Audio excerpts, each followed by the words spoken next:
नमस्कार, मैं उदय मिश्रा फिर हाजिर हूँ आपके सामने एक नई वीडियो के साथ। आज का हमारा सबसे मोस्ट इम्पॉर्टेंट टॉपिक है अधिगम। अगर अधिगम की बात करें तो इस चैप्टर से आने वाले क्वेश्चंस को आप अच्छे से जानते होंगे कि ये कितना ही महत्वपूर्ण है हमारे टीचिंग एग्जाम्स को लेकर। इसमें दिए गए जितने भी लॉज हैं, जितने भी हमारे विविध हुए साइकोलॉजिस्ट, उन्होंने कितनी सारी चीजें बताई हैं, उसी के बारे में हमें इसमें पढ़ना है। लेकिन जो आज की क्लास है वो सिर्फ और सिर्फ इंट्रोडक्शन ऑफ लर्निंग को लेकर है कि हम सिर्फ जानेंगे कि आखिर लर्निंग होता क्या है। इसके बारे में किसने कुछ परिभाषा है, बस इतना सा आज की क्लास में सिर्फ इतना जानेंगे, ठीक है। इसके बारे में जो है आगे सब कुछ विस्तार से पढ़ेंगे। सबसे पहले हमारा टॉपिक है, इसका नाम है लर्निंग, ठीक है। तो आखिर लर्निंग आया कैसे, ये समझना पड़ेगा हमें। लर्निंग टर्म आखिर दिया किसने? तो लर्निंग टर्म जो दिया गया है वो एबिंगहॉस के द्वारा दिया। किसके द्वारा? एबिंगहॉस के द्वारा, ठीक है। इन्हीं को क्या कहा जाता है? Father of learning psychology. Ebbinghaus को क्या कहा जाता है? Father of learning psychology. ये याद रखिएगा, ये बहुत ही इंपॉर्टेंट टर्म है। कॉमनली आपको कोई शायद बताता नहीं होगा, लेकिन फादर ऑफ लर्निंग साइकोलॉजी किसे कहते हैं? एबिंगहॉस, ठीक है। अच्छा, इन्होंने कुछ कॉन्सेप्ट दिए हैं। क्या कॉन्सेप्ट है? देखिए, कॉन्सेप्ट ऑफ प्लेटिव, पठार आपने पढ़ा है, अधिगम का पठार, ठीक है। अधिगम का पठार दिया किसने? ये कभी आपने सुना? अधिगम का पठार देन है एबिंगहॉस की, ठीक है। और अधिगम के जो कर्व्स होते हैं, मतलब लर्निंग कर्व्स, वो किसकी देन है? वो भी एबिंगहॉस की देन है, ठीक है। तो हमें हमारे ये एक अलग टॉपिक है प्लेटिव। जस्ट इसके अगली वीडियोस में हम लोग यही पढ़ने वाले। पहले हम वो पढ़ेंगे transfer of learning and then curves, ठीक है। तो वही चीज है कि जो लर्निंग कर्व्स हैं और प्लेटिव ऑफ लर्निंग है, ये किसकी देन है? एबिंगहॉस की। एबिंगहॉस ने लर्निंग टर्म दिया और इन्हीं एबिंगहॉस को क्या कहा जाता है? फादर ऑफ लर्निंग साइकोलॉजी, ठीक है। ये तो बात हो गई लर्निंग कैसे मतलब आई, तो लर्निंग इन्होंने ये दिया, ठीक है। अच्छा, ये बताइए लर्निंग को आप क्या कहेंगे, क्या होती है अधिगम? आखिर आप कैसे खुद में डिफाइन कीजिए, आप अधिगम कैसे कहें? अधिगम हर वो चीज, कोई बच्चा सीखता है तो उसे अधिगम कहते हैं, ठीक है। तो एक तरीके से सीखना इक्वल टू अधिगम हो सकता है ना। अब वो अच्छा भी हो सकता है, बुरा भी हो सकता है। पॉसिबिलिटी है कि वो लर्निंग किस तरफ जा रही है, ठीक है। तो जो पहले बात होती थी कि एक तरीके से हमारे व्यवहार, जब हम सीखते हैं तो हमारे कुछ व्यवहार में परिवर्तन आता है, ठीक है। तो वही चीज है, इस लर्निंग को आप रिलेट कीजिए व्यवहार में परिवर्तन से, कि जो व्यवहार में परिवर्तन है वही क्या है? अधिगम है। तो पहले यही कहा जाता था कि जो व्यवहार में परिवर्तन है वो क्या है? अधिगम है, ठीक है। लेकिन ऐसा नहीं है। अब व्यवहार में परिवर्तन तो जबरदस्ती आ जाता है किसी के, है ना। जब कोई जैसे कुछ चेंजेस होते हैं वो डिजायरेबल नहीं होते हैं, लेकिन वो चेंजेस जो मतलब लाए जाए, पूर्ण प्रयास के द्वारा लाए गए व्यवहार में परिवर्तन क्या कहलाएगा? अधिगम, ठीक है। तो ये तो पुरानी परिभाषा हो गई कि व्यवहार में आया हुआ परिवर्तन क्या कहलाएगा? अधिगम कहलाएगा। लेकिन जो आजकल जो हम पढ़ते हैं उसमें क्या होगा? प्रयासपूर्ण, है ना, कि मतलब जिसके लिए हमने एफर्ट किया, है ना। The behavioural changes by effort is known as learning. आप डिफरेंस समझ रहे होंगे। पहले सिर्फ कहा जाता था कि व्यवहार में आया हुआ परिवर्तन क्या है? अधिगम है। लेकिन अभी क्या है कि प्रयास के द्वारा व्यवहार में आने वाला परिवर्तन क्या कहलाएगा? अधिगम कहलाएगा, ठीक है। तो ये हमने इसका इंट्रोडक्शन पढ़ लिया है। आपको मैंने कॉन्सेप्ट भी बता दिया लर्निंग आखिर होती क्या है। तो फादर ऑफ लर्निंग साइकोलॉजी आप नोट कर सकते हैं एबिंगहॉस, ठीक है। इन्होंने क्या क्या कॉन्सेप्ट दिए? एक प्लेटिव ऑफ लर्निंग और एक लर्निंग कर्व्स का इन्होंने कॉन्सेप्ट दिया था, ठीक है। इसके बाद जो हमें कुछ लर्निंग की कैरेक्टरिस्टिक्स के बारे में तो पता होना चाहिए कि आखिर लर्निंग है क्या चीज, है ना। इसके बारे में देखते हैं, इसकी कैरेक्टरिस्टिक्स देखिए। अच्छा, क्या सिर्फ हम ही लोग, क्या इंसान ही सिर्फ लर्निंग करते हैं? आप बताइए, क्या सिर्फ इंसान लर्निंग करते हैं? कभी आप मैजिक शो वगैरह में गए हैं? अगर गए होंगे तो आपने देखा होगा वहां पे भी तो बहुत सारे एनिमल्स भी तो सीखे पड़े होते हैं, है ना। वो बहुत बार होता है कि बंदर कुछ कर रहा होता है, बहुत बार होता है हाथी कुछ कर रहा होता है, शेर जंप मार रहा होता है। ये सब उन्होंने लर्निंग नहीं की है क्या, है ना। तो लर्निंग सब करते हैं। लर्निंग दुनिया में ऐसा कोई प्राणी नहीं है जो लर्निंग नहीं करता है, समझ रही बात। तो इसकी कुछ कैरेक्टरिस्टिक्स देखते हैं। कैरेक्टरिस्टिक्स ऑफ लर्निंग मतलब अधिगम की विशेषताएं।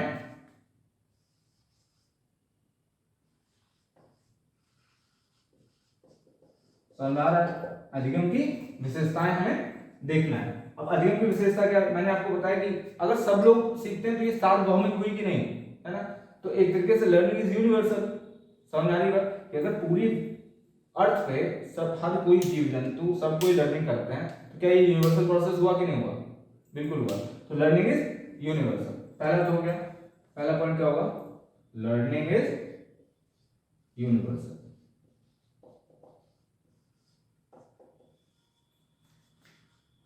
ठीक है, learning is universal.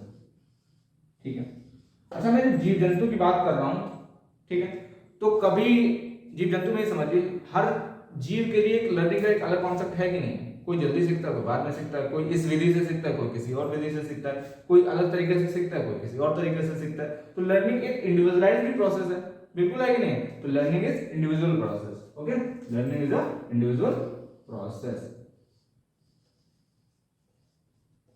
Learning is an individual process also. समझ रहे हैं आप बात? ठीक है, फिर इसके बाद क्या है? क्या हम इसमें कुछ टारगेट नहीं करते हैं? ये बताइए, क्या हम इसमें कुछ गोल नहीं बनाते हैं कि हमें कुछ सीखना है ना?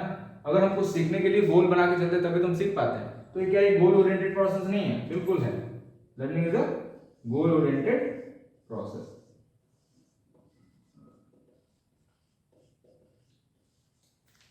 Learning is a goal oriented process. आप ये भी नोट कर सकते हैं, मतलब ये हम एक गोल बना के टारगेट करके लर्निंग करते हैं तभी लर्निंग हो पाती है। ठीक है, क्या? अच्छा लर्निंग बताइए, आपने एक वो सुना आविष्कार ही आवश्यकता ही आविष्कार की जननी है ना? तो आवश्यकता जब आविष्कार की जननी है तो उसमें कुछ सीखता है ना इंसान, है ना? कुछ जरूरत भी तो पड़ती है। जब तक इंसान को जरूरत नहीं होगी तब तक वो सीखने के लिए प्रयास नहीं करेगा। समझ में आया? और प्रयास के द्वारा आया व्यवहार में परिवर्तन ही क्या है? अधिगम है या लर्निंग है। तो इसके लिए पहले तो प्रयास चाहिए, है ना? और प्रयास के लिए क्या चाहिए? जरूरत चाहिए। तो नीड इज नीडेड, है ना? इसको क्या लिखेंगे कि learning depends upon need. Learning depends upon need. समझ रहे ना आप मैं क्या कह रहा हूं? Depends upon need. जब तक उसको जरूरत नहीं होगी तब तक वो लर्निंग के लिए एफर्ट्स नहीं करेगा, और जब एफर्ट्स के द्वारा ही जो परिवर्तन आता है उसके बिहेवियर में, वही क्या कहलाता है? लर्निंग कहलाता है। अब जो उसने उसकी जरूरत होगा, ठीक है, अब जरूरत के लिए वो क्या करेगा? एफर्ट्स करेगा। ठीक है, लर्निंग इंक्लूड्स एफर्ट्स। लर्निंग में क्या इंक्लूड्स होते हैं? Learning includes efforts. एफर्ट समझ रहे हैं? यहां पे एफर्ट्स का मतलब है प्रयास। यहां पे इसके लिए प्रयास भी चाहिए कि अगर आपको लर्निंग करनी है उसके लिए कुछ ना कुछ आपको प्रयास भी करने पड़ेगा। ठीक है, ये हो गया। अच्छा एक बात बताइए, अब हो सकता है वो प्रयास कर रहा है, प्रयास तो कर रहा है, लेकिन कभी बार होगा कि उसको प्रयास वो किसी चीज को सीखने के, लेकिन वो नहीं सीख पा रहा है ना? जैसे आपने आइंस्टीन का एग्जांपल सब लोग देते हैं कि उन्होंने 1000 बार बल्ब बनाने की कोशिश की, है ना, लेकिन नहीं बना। तो उनसे किसी ने पूछा कि हम आपको क्या सक्सेसफुल मान लें, आपने तो इतने सारे कर लिए हैं, है ना, इतने बार, तब भी आपने बल्ब नहीं बना पाया। लेकिन उसने क्या कहा था कि मुझे 1000 तरीके पता है कि मैं ये बल्ब उन तरीकों से बल्ब नहीं बनेगा। तो वही चीज है कि जब कभी ऐसा होता है कि अनधिगम, मतलब हम जब लर्निंग हमारी सक्सेसफुल नहीं होती, वो भी एक लर्निंग है ना? कि जब किस तरीके से हम किस तरीके से ये लर्निंग पॉसिबल नहीं हो सकती, तो वो भी क्या है? लर्निंग है। जैसे हम भी कोई मैथ्स में कोई सवाल लगाते हैं, तो जब बॉडमास है, बॉडमास ही कोई लगाता है, तो BODMS मतलब हम लोग डिवीजन मल्टीपल एडिशन सब्जेक्ट यही तो फॉलो करते हैं। तो जब किसी को पता ही नहीं है आंसर जो लगाना है, अगर बॉडमास वाला तभी तो आंसर आएगा। तो उसको भी जब ये समझिए, जब कोई गलत आंसर भी लाएगा तभी वो क्या सीखेगा? उसका रूल सीखेगा। तो इस तरीके से अनधिगम भी क्या है? अधिगम ही। तो वही हम भी ये एक टॉपिक ये भी हो जाएगा, unlearning is learning.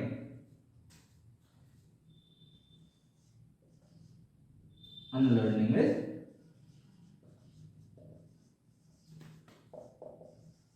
Learning.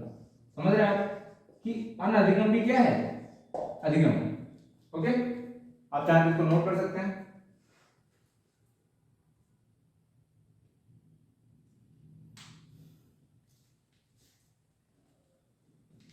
Okay, ठीक है। इसके अलावा थोड़ा और है, क्या लर्निंग सोशल है?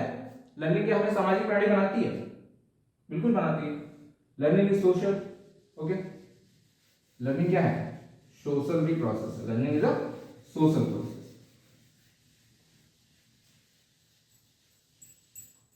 एक और लिख लीजिए आप, learning is a social process. ये हमें समाज के अनुकूल बनाने में क्या करती है? थोड़ा सा मदद करती है। जब हम सीखते हैं सामाजिक चीजें तभी क्या करते हैं? समाज की ओर बढ़ते हैं। ओके, ठीक है। ये बात किसकी हो गई? लर्निंग की विशेषताओं की। हो गई कि नहीं हो गई? अच्छा, लर्निंग हमने आपको बताया लर्निंग इज यूनिवर्सल। तो लर्निंग मतलब जीव जंतु भी करते हैं। Learning is done by animals too. Learning is done by animals too. Animal intelligence सुना है आपने? एनिमल इंटेलिजेंस किसकी बुक है? एनिमल इंटेलिजेंस बुक तो आपने पढ़ी होगी, मतलब पढ़ी नहीं होगी, जानते तो होंगे। एनिमल इंटेलिजेंस किसने लिखी थी? उसके बारे में आप जानिए। तो एनिमल्स भी क्या कर सकते हैं? लर्निंग एनिमल की आप बात करें तो जितने भी अभी हम इसके अंदर पढ़ेंगे, जितने भी लॉज पढ़ेंगे, वो सब किस पे किए गए? एनिमल्स पे ही तो किए गए। तो एनिमल्स भी क्या करते हैं? लर्निंग करते हैं। ठीक है, ये बात हो गई हमारे लर्निंग की कैरेक्टरिस्टिक्स की। ठीक है, फिर इसके बाद देखते हैं कि लर्निंग को लेकर कुछ परिभाषाएं दी गई हैं। क्या दी गई हैं? लर्निंग की कुछ जो परिभाषाएं दी गई हैं उसके बारे में अभी हमें जानना है। विशेषताओं के बारे में जानते हैं हम लोग। देखिए, परिभाषाएं जो है, परिभाषाएं किससे रिलेटेड? परिभाषाएं अधिगम से रिलेटेड परिभाषाएं।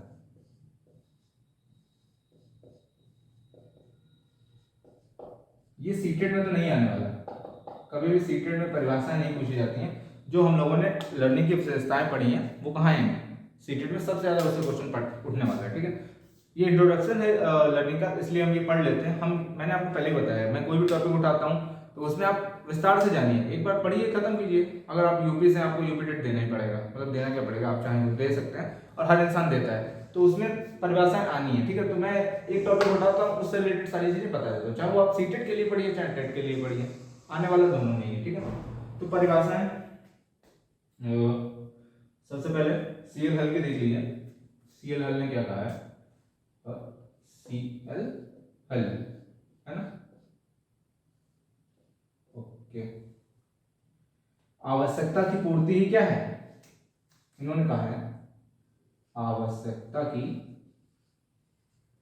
पूर्ति।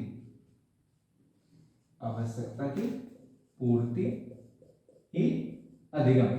आवश्यकता की पूर्ति ही अधिगम है। ठीक है, आवश्यकता की पूर्ति क्या है? अधिगम है। ठीक है, उसके बाद फिर देखिए दूसरा है गिलफोर्ड का। किसका? गिलफोर्ड। गिलफोर्ड ने देखिए क्या कहा है? गिलफोर्ड ने कहा है व्यवहार के द्वारा व्यवहार में आया परिवर्तन क्या है? अधिगम है। व्यवहार के द्वारा, व्यवहार के द्वारा व्यवहार में आया परिवर्तन क्या है? आया परिवर्तन क्या है? अधिगम। अधिगम है। ठीक है, फिर हम पढ़ते हैं एक गेट्स की पढ़ लेते हैं। ओके,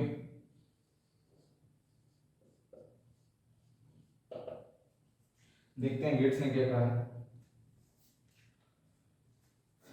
गेट्स ने देखिए क्या कहा है? अनुभव। अच्छा देखिए, पहली बात तो आप ये देखिए, क्या आप ये सारी डेफिनेशंस याद कर सकते हैं? है ना, डेफिनेशन इतनी सारी है आप याद ही नहीं कर सकते। आपको क्या करना है, इनके कुछ कीवर्ड्स लर्न करने हैं। जैसे सीएल हल है, इन्होंने क्या कहा? आवश्यकता की पूर्ति। आवश्यकता की पूर्ति किसने कहा? सीएल हल ने कहा। गिलफोर्ड ने क्या कहा है? व्यवहार के द्वारा व्यवहार में आया परिवर्तन। व्यवहार के द्वारा व्यवहार, व्यवहार के मतलब क्या रिपीट किया है? व्यवहार के द्वारा व्यवहार। और गेट्स ने क्या कहा? गेट्स अनुभव, अनुभव वाले व्यक्ति कौन थे? गेट्स थे। गेट क्या है? एक अनुभवी व्यक्ति। इन्होंने कहा अनुभव, अनुभव और प्रशिक्षण कार्य, है ना, प्रशिक्षण कार्य के द्वारा व्यवहार में आया परिवर्तन क्या है? के द्वारा व्यवहार में आया परिवर्तन अधिगम है। व्यवहार में आया परिवर्तन अधिगम है। ठीक है, एक ही हो गई। 3 डेफिनेशन है, आप चाहे इसे नोट कर सकते हैं। सीएल हल ने कहा है आवश्यकता की पूर्ति ही अधिगम है। ठीक है, गिलफोर्ड ने क्या कहा है, व्यवहार के द्वारा व्यवहार में आया परिवर्तन क्या है, अधिगम है। फिर क्या है, गेट्स ने क्या है, अनुभव और प्रशिक्षण कार्य के द्वारा आया व्यवहार में आया परिवर्तन क्या है, अधिगम है। ठीक है, इसके बाद हमें 2 डेफिनेशन और देखनी है, आप नोट कर सकते हैं इसको। ठीक है, आगे बढ़ते हैं।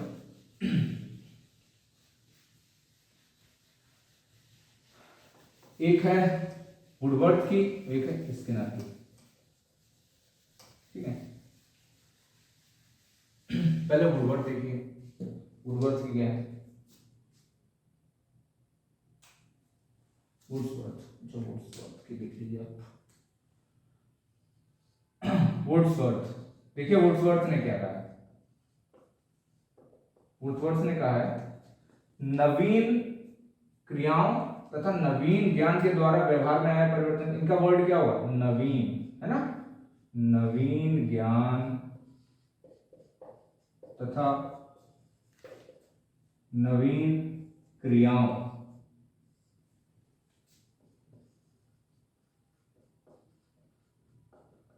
द्वारा आया परिवर्तन क्या है, अधिगम। आया परिवर्तन अधिगम है।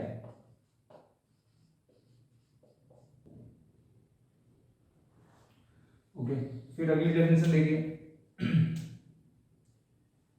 अगली डेफिनेशन है स्किनर की।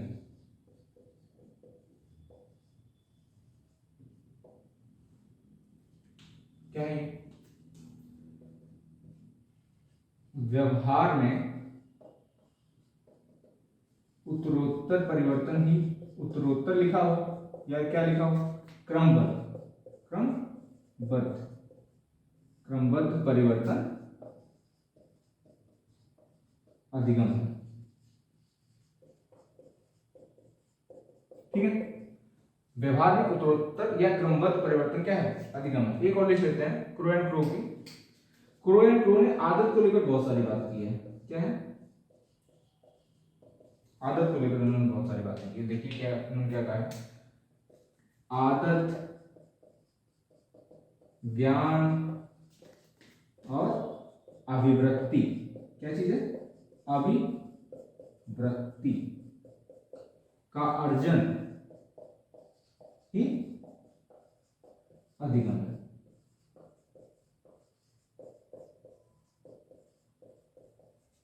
ठीक है, आदत, ज्ञान और अभिवृत्ति का अर्जन ही क्या है, अधिगम है। तो ये 3 और डेफिनेशन आप नोट कर सकते हैं इसको। ठीक है, ये हुई इसकी परिभाषाओं की बात। ठीक है, तो आज की क्लास यहीं तक रखते हैं। ठीक है, ये हमारे सिर्फ और सिर्फ अधिगम के तरीके से इंट्रोडक्शन को लेकर ये क्लास थी। तो हमने इसमें इंट्रोडक्शन के बारे में पढ़ा, जाना कि आखिर अधिगम होता क्या है, उसकी विशेषताओं के बारे में जाना, और क्या जाना है, उसकी परिभाषाओं के बारे में, और आज अधिगम किस रूप में जाना जाता है ये भी जाना है ना। फादर ऑफ लर्निंग साइकोलॉजी कौन है, उनके बारे में भी जाना। आने वाले क्लासेस में हम लोग अधिगम से रिलेटेड टॉपिक्स को अच्छे से पढ़ने वाले हैं। बने रहिए हमारे साथ, और अगर इस वीडियो में यहाँ तक आ गए हैं तो लाइक कीजिए, सब्सक्राइब कीजिए। धन्यवाद।